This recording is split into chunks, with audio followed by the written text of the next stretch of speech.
There's a history of deaths and Junior Seau, and again, I'm not saying that whether or not this was, we don't know anything about that, but people who play football tend to die young. Same thing with wrestling. This happens, and a lot of that they've linked to CTE and concussions. And during this time, I was thinking about one thing, you know, and that is like, it wasn't like what is the future of football necessarily, but it was like, should we even play the game? Are the risks worth the rewards? And I kind of went back and forth on it, and it's weird because you kind of realize you have your own bias as a football fan, right? You have your own bias as a fan of saying that, oh well, I've seen it happen. Like I've seen this game played for my entire life. It brings me joy. It brings so many other people joy. People know the risks they're going into. But then, like, there's a lot of things you can point to from your perspective, and like in your vacuum, it looks like a good argument. But on the outside looking in, for someone who probably isn't a football fan looking in, this is barbaric. So like that's one of the things I've actually struggled with, and I wanted to get your thoughts on it.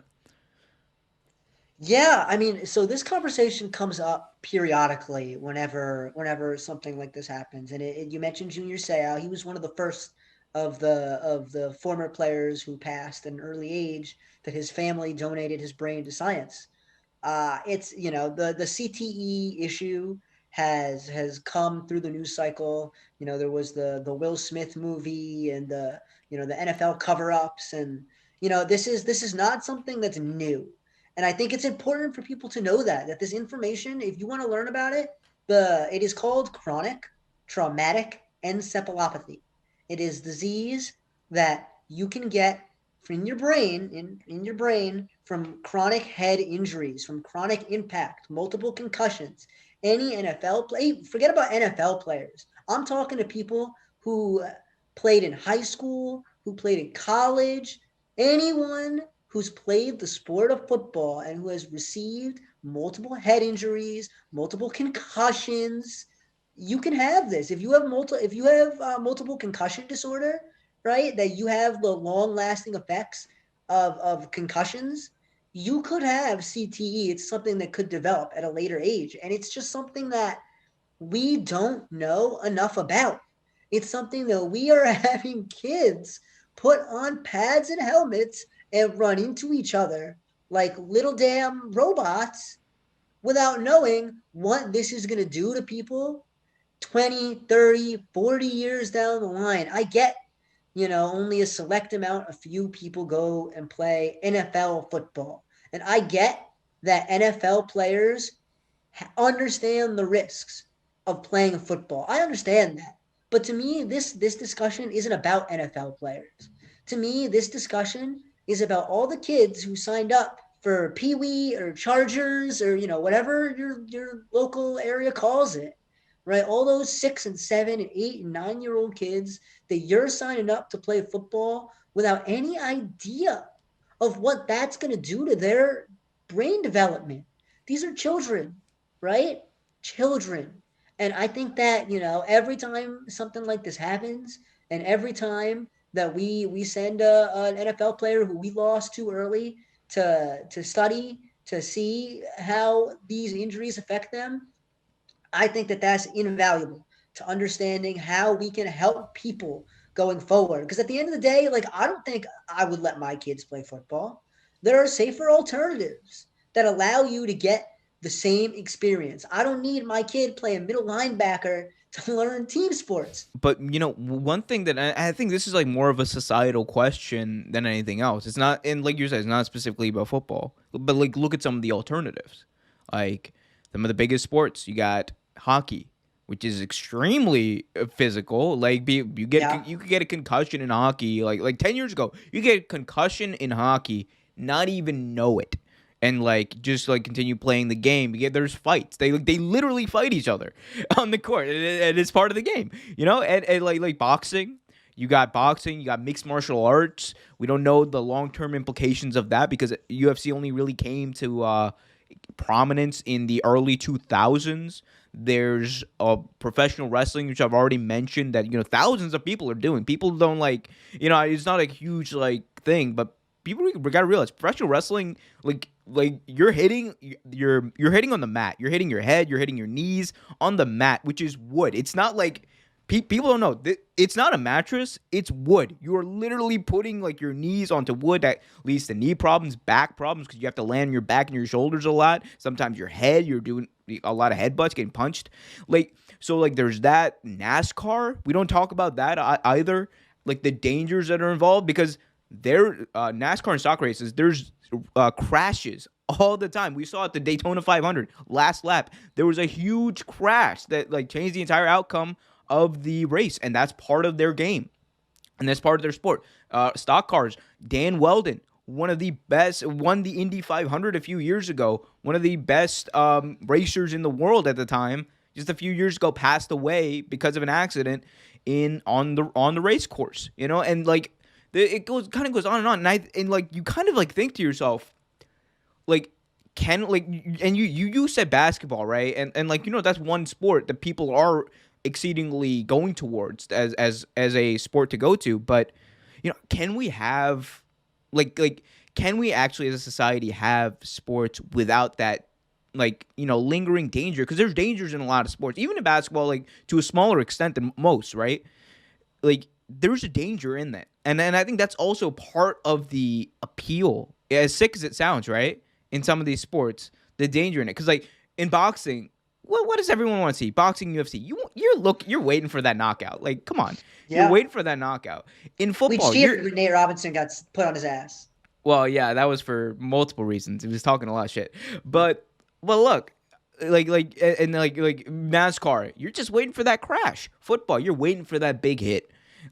So it's and I do think that it's going to evolve over time, but I do think societally it's going to be hard to answer that question because is it like basketball maybe one of the biggest like most major sports where there's no danger? There's obviously Olympic sports that have less danger, like curling and wrestling, and like different sports like that. But even like snowboarding, there's dangers for crashes. Like, so I don't know. The thing is like to what extent is it going to go?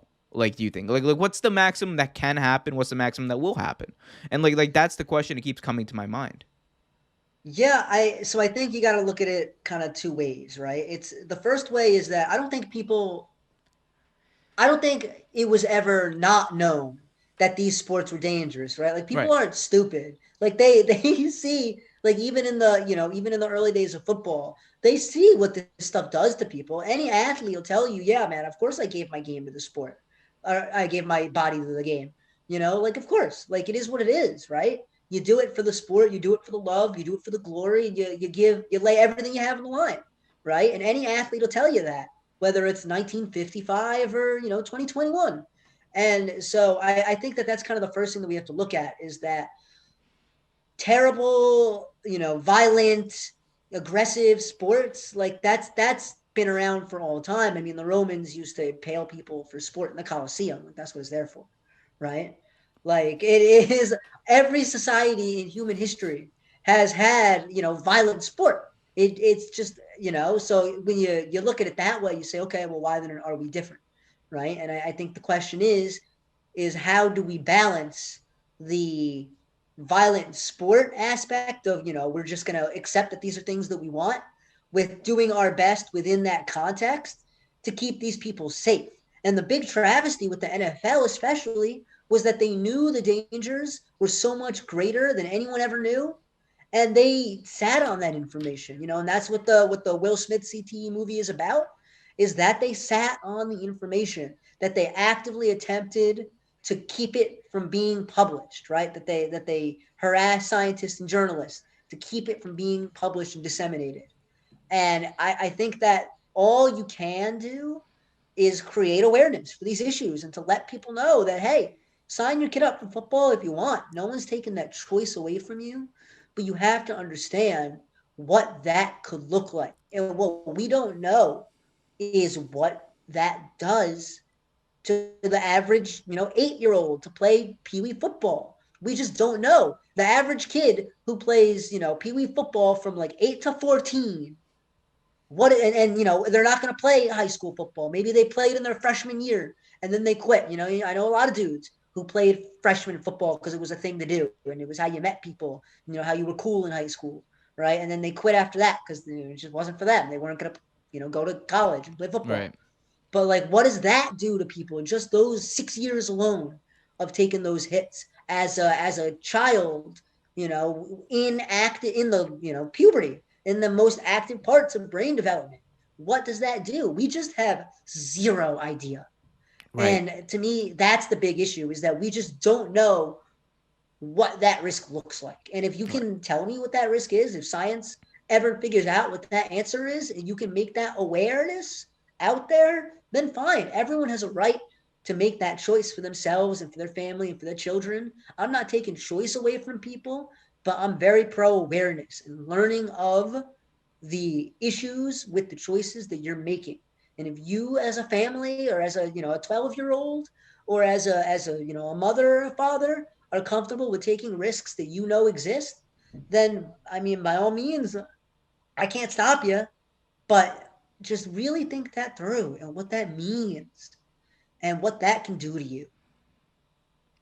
Right. And like this is the last thing I'm probably gonna say. Like, if we're being real, like we're no scientists, obviously. We're not you know the doctor in that movie from Concussion. Tell the truth.